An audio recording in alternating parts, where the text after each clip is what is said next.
этого мы будем... Я так, куда мне бежать?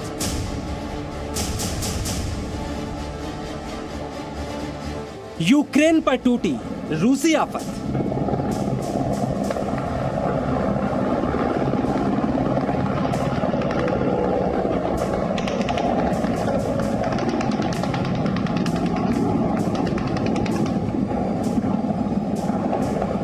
Та ігнорування.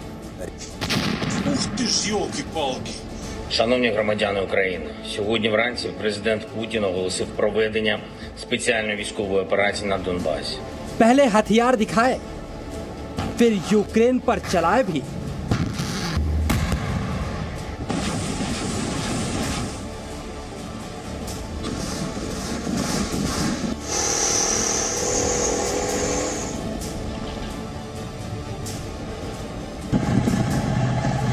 Ukraine पर attack, America को धमकी।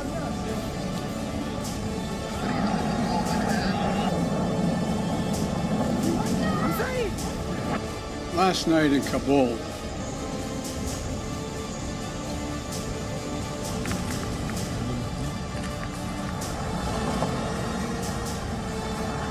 Мною принято решение о проведении специальной военной операции. तो क्या परमाणु धमाका भी करेंगे पुतिन?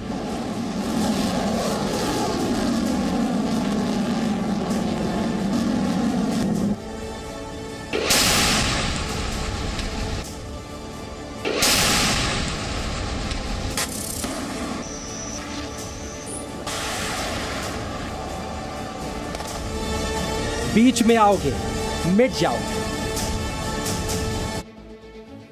नमस्कार, मैं हूं आपके साथ में मानसा मलिक। यूक्रेन पर रूस ने भयानक हमला किया है। ताजा अपडेट के मुताबिक रूस ने यूक्रेन के 70 से ज्यादा सैनिक अड्डों को तबाह कर दिया है, जिसमें 11 एयरफील्ड शामिल है। वहीं यूक्रेन के पलटवार से रूस को भी थोड़ा नुकसान हुआ है। अब रूस की सेना यूक्रेन की राजधानी कीव में भी घुस गई है। रूस ने यूक्रेन में तबाही मचा दी है। वहीं यूक्रेन से एकजुटता जाहिर करने वाले अमेरिका और नेटो सिर्फ रूस की निंदा कर रहे हैं। इसकी वजह रूस के राष्ट्रपति व्लादिमीर पुतिन की बड़ी धमकी भी है, जिसके मुताबिक जो लड़ाई के बीच में कूदेगा उसका हाल भी रूस बेहाल कर देगा।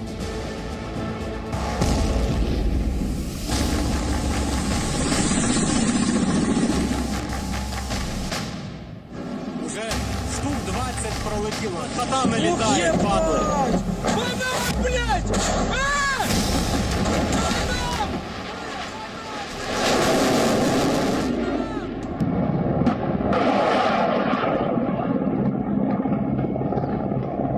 Свое жилье должны покидать!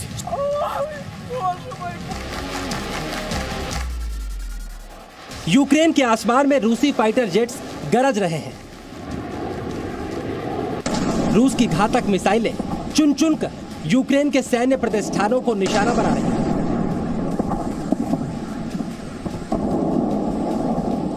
यूक्रेन पर रूस ने चारों तरफ से पूरी ताकत के साथ धावा बोल दिया है। Это пиздец, прямо возле нас, блядь! सायरन की आवाजें डरा रही हैं।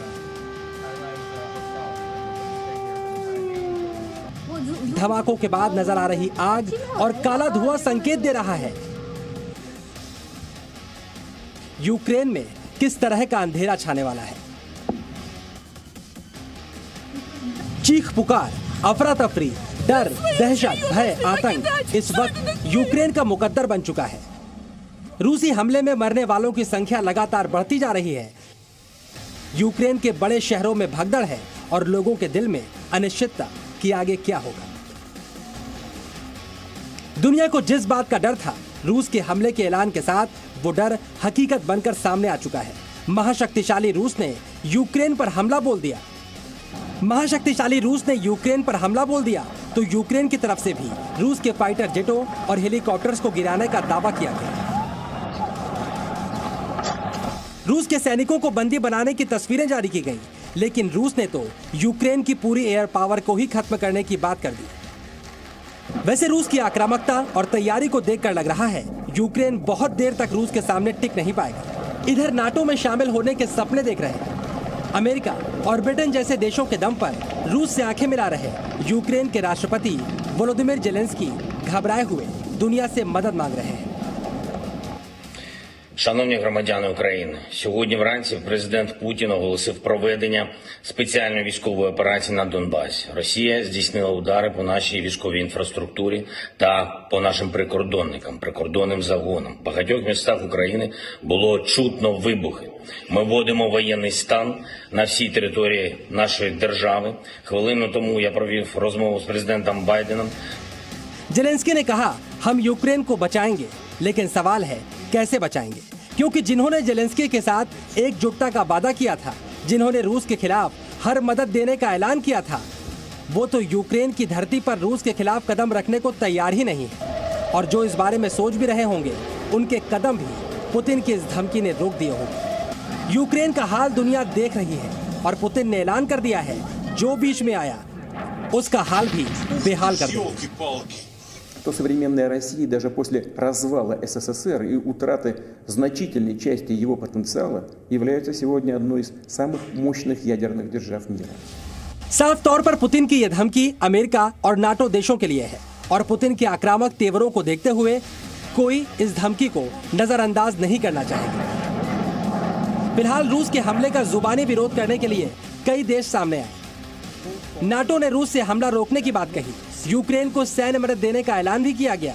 नाटो ने 100 फाइटर जेट्स की तैनाती की बात भी कही है, लेकिन रूस के खिलाफ मिलिट्री कार्रवाई की कोई तैयारी नहीं। Russia has attacked Ukraine. This is a brutal act of war. Our thoughts are with the brave people of Ukraine. Sadly, what we have warned against for months has come to pass. Despite all calls on Russia to change course and tireless efforts to seek a diplomatic solution, peace on our continent has been shattered. We now have war in Europe. वहीं दुनिया जानती है, NATO जानता है, America भी जानता है कि पुतिन के ऊपर ऐसी चेतावनी और धमकी का कोई असर नहीं पड़ने वाला। इसमें नाटो की इंटरफेरेंस कभी भी रशिया अप्रिशिएट नहीं करेगा। और अगर इस टाइम पर पुतिन भी समझते हैं और सब समझते हैं, प्रेसिडेंट पुतिन बिल्कुल क्लियर है और नाटो को भी पता है कि अगर इस टाइम जब आपने फोर्सेस टाइम से मोबिलाइज नहीं की, रिसोर्सेज को मोबिलाइज नहीं किया, तो अब आपका इंडल्ज होना एक खतरे से खाली नहीं है। आप हाफ बेक्ड इंडल्जेंस नहीं कर सकते, और वो भी यूक्रेन में।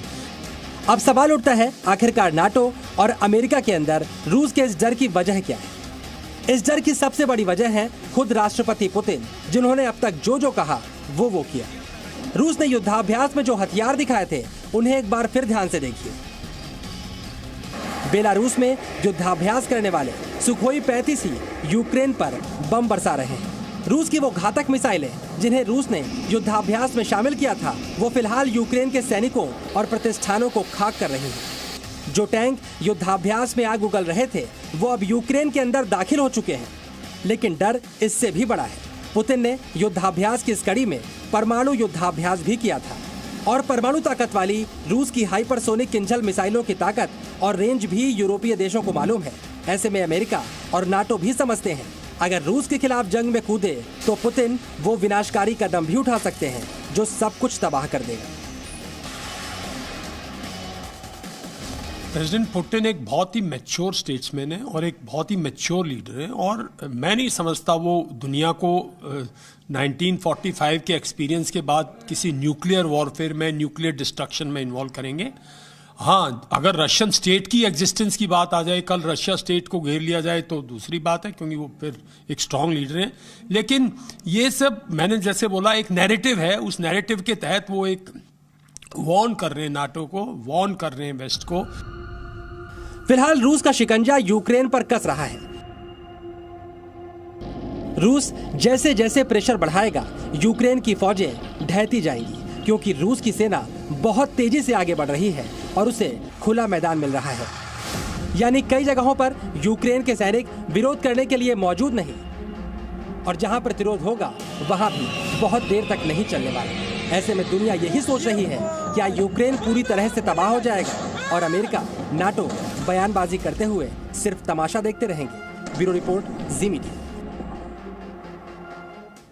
और इस वक्त बड़ी खबर आपको दे दें, यूक्रेन में भारतीय दूतावास में 200 भारतीय छात्र कीव में दूतावास के पास बने स्कूल में हैं। ये 200 भारतीय छात्र हैं। भारतीय दूतावास की भारतीय छात्रों को यह सलाह है कि सुरक्षित जगहों और बंकर में जाकर रहें। बंकर जो कि अंडरग्राउंड बनाए गए हैं, वहीं पर जाएं। एक तो अपने नागरिकता के जो डॉक्यूमेंट्स हैं वो अपने पास रखें, बहुत ही सतर्क रहें, बाहर न निकलें। ये एडवाइजरी जारी की गई है जो यूक्रेन में फंसे हुए भारतीय छात्र हैं उनके लिए। और 200 भारतीय छात्र हैं जो बताया जा रहा है, जो कि वहां पे कीव में दूतावास है उसके पास बने स्कूल में इस वक्त मौजूद है। तो अभी इस बात को लेकर भी मंथन चल रहा है, जो इवैक्यूएशन प्लान अब किस तरह से प्लान किया जाएगा, क्योंकि एयर इंडिया की जो फ्लाइट आज जानी थी अब वो नहीं जा पाई क्योंकि वहां पर एयर स्पेस को बंद कर दिया गया। लेकिन यूक्रेन में फंसे भारतीयों को निकालने की कोशिश की जाएगी, ये आपको बता दें। ये लगातार इस पर इवैक्यूएशन का वो तरीका क्या होगा, ऑल्टरनेट अरेंजमेंट्स क्या होंगे, आपको बता दें भारत सरकार ने MEA की टीम भेजी है। ये इस वक्त की बड़ी खबर। यूक्रेन से सटे देशों में MEA की टीम पहुंची है। हंगरी, पोलैंड और रोमानिया भेजी गई है MEA की टीम। तो अब ये ऑल्टरनेट इवैक्यूएशन रूट अब क्या हो सकता है, इसको लेकर मंथन बहुत आगे बढ़ चुका है। ये टीम भेजी गई है, यूक्रेन में फंसे भारतीयों को निकालने की कोशिश की जाएगी। तो ये इस वक्त की बड़ी खबर, भारत सरकार ने MEA की टीम भेजी है। और एक और बड़ी खबर आपको दे दें, विदेश मंत्रालय की ओर से प्रेस कॉन्फ्रेंस। रात 9:15 बजे विदेश मंत्रालय की प्रेस कॉन्फ्रेंस होगी। यूक्रेन की हालत पर विदेश मंत्रालय जानकारी देगा। ये इस वक्त की बड़ी खबर। रात 9:15 बजे विदेश मंत्रालय की प्रेस कॉन्फ्रेंस। अब आगे का रुख क्या रहने वाला है, जो भारतीय वहां पर फंसे हुए हैं उन्हें कैसे लाया जाएगा, हो सकता है कि इस प्रेस कॉन्फ्रेंस में उसको लेकर जानकारी दी जाए। और जो रूस और यूक्रेन के बीच जिस तरह के हालात बने हुए हैं, सैन्य कार्रवाई दोनों ओर से जारी है, उसमें भारत का स्टैंड क्या रहने वाला है, क्या पक्ष रहेगा, वो भी बहुत ही महत्वपूर्ण हो जाता है। तो ये 9:15 बजे जो प्रेस कॉन्फ्रेंस होगी विदेश मंत्रालय की ओर से, इस पर हमारी नजर रहेगी। अपडेट हम आप तक जरूर। Presenting B News app available on Google Play and App Store. Download it now.